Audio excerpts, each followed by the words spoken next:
Itong Isuzu common rail engine, hard starting.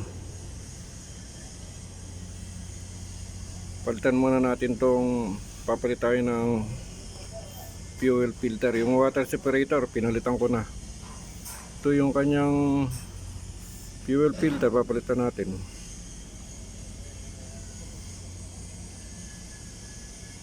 Ang part number niya 9820 35990. Yun yung kanyang part number. Dito natin yung tatanggalin natin. Medyo mahirap siyang tanggalin eh. Kaya tatanggalin ko siguro yung housing. Ayaw pumasok yung aming malaki to eh. Ayaw pumasok kaya tanggalin natin.